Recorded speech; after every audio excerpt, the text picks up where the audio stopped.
The Miami Dolphins have officially signed Andre Carter II, the former Army standout, to their 53-man roster.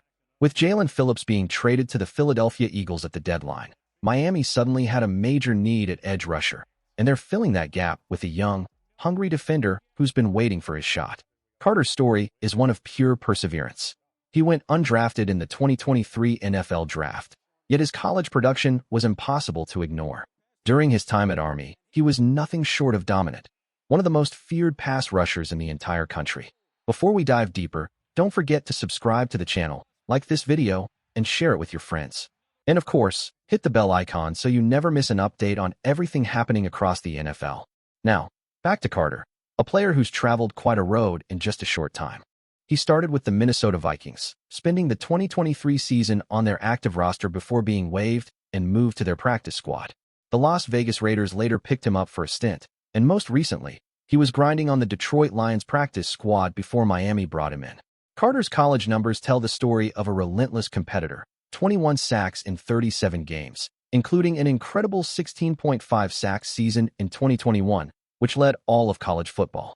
That same year, he also topped the nation in tackles for loss, proving he wasn't just a flash-in-the-pan pass rusher. He was a complete defensive force. He wins with a mix of speed, power, and discipline, and while he's still looking for consistent snaps in the NFL, this move could be his chance to finally make an impact. The Dolphins' current edge rotation includes Chop Robinson, Bradley Chubb, Matthew Judon, and Cameron Good, now joined by Andre Carter II, who's ready to fight for his moment under the bright lights of Miami. For fans, this isn't just a roster move. It's a story about resilience and opportunity. And if Carter can bring even a fraction of his college dominance to the pros, the Dolphins might have found themselves a hidden gem. This move by Miami becomes even more fascinating when you look at the bigger picture. It's not just about replacing Jaylen Phillips. It's also about surviving this weekend without Chop Robinson. Head coach Mike McDaniel confirmed earlier this week that Robinson remains in concussion protocol, and his return date is still uncertain. Realistically, that means he's unlikely to suit up against the Buffalo Bills on Sunday. That's a huge blow, considering this was supposed to be Robinson's breakout stretch after Phillips' departure.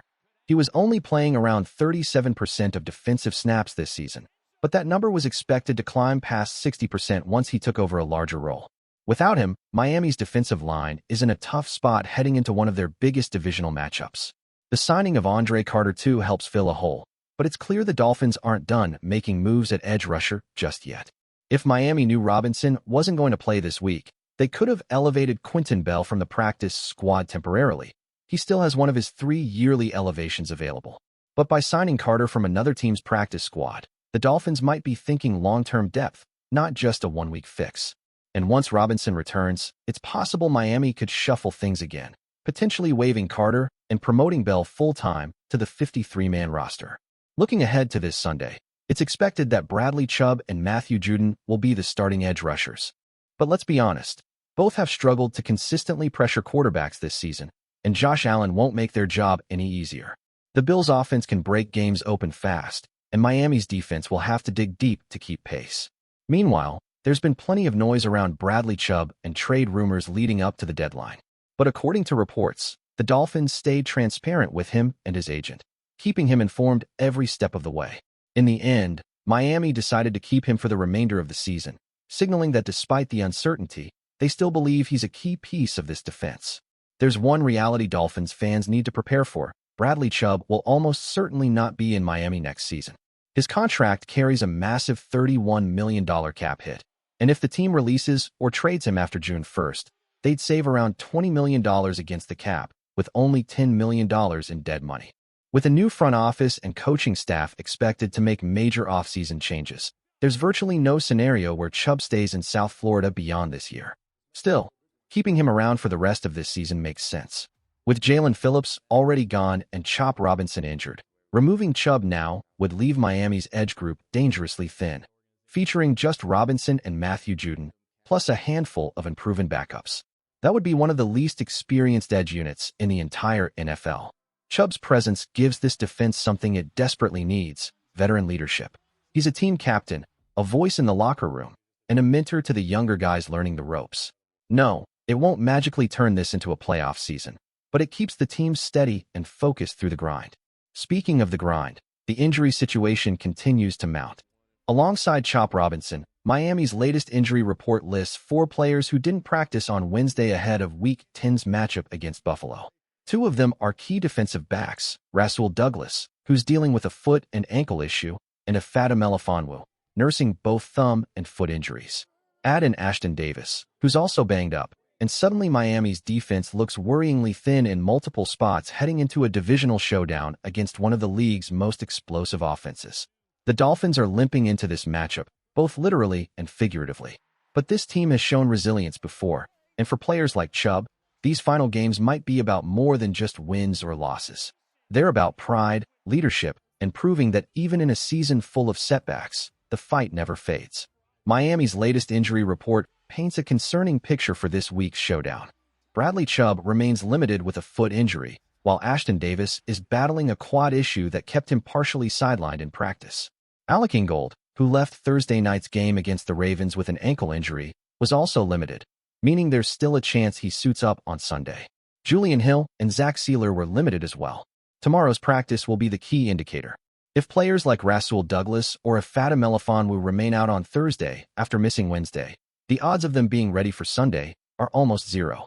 Historically, very few players make it back from back-to-back DNPs, did not practice, in the same week. That's a big deal, because Rasul Douglas has quietly been one of Miami's most consistent defenders this season. According to Pro Football Focus, he's the 10th highest graded cornerback in the league, and among players with at least 300 snaps, he ranks 5th. Douglas has been a cornerstone in this secondary, right up there with what Jaylen Phillips meant to the defensive front. If Douglas can't go, Miami will have to rely heavily on a young and inexperienced group of corners. And against Josh Allen and this Bills offense, that's a nightmare matchup. Without their best pass rusher and possibly their top corner, the Dolphins' defense could be facing one of its toughest tests of the season. As for reinforcements, the news doesn't get much brighter. Austin Jackson, James Daniels, Jason Sanders, and Andrew Meyer are all still not ready to return from injury. It's been a season filled with setbacks and hard lessons for Miami. But even through the frustration, there's one thing fans can hold on to: resilience.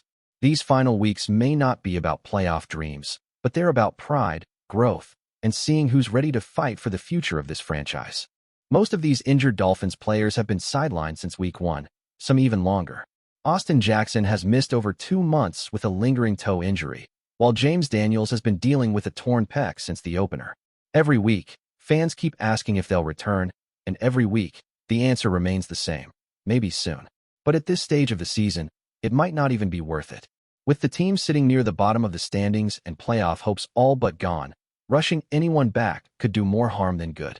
Getting the offensive line back together, Jackson, Daniels, and the rest, would be nice in theory, but not if it risks more injuries for meaningless games in December. Sometimes, the smartest move is to think long-term. Let the veterans rest and fully heal for next season. This year has already become more about evaluating the roster and building for the future than chasing empty wins. And when you look ahead, the next 5 weeks could determine everything for Miami's future, including their NFL draft position. The Dolphins face a brutal late-season schedule. The Bengals, Steelers, Buccaneers, and Patriots are all waiting down the stretch. Realistically, those could be tough matchups to win. The only winnable games left might be against the Commanders in Madrid, the Saints at home after their bye, and the Jets on the road. These 3 contests could define where Miami ends up drafting. If the Dolphins lose all 3, they could end up with the number 1 overall pick, likely finishing around 2 to 15. Winning 2 out of 3 might bump them closer to the number 4 to number 8 range. Either way, this stretch will shape the team's direction for years to come. It's not easy for fans to admit, but sometimes losing now can mean winning later. The playoffs are out of reach, but rebuilding the right way, with patience and smart decisions, could finally set Miami on the path back to true contention.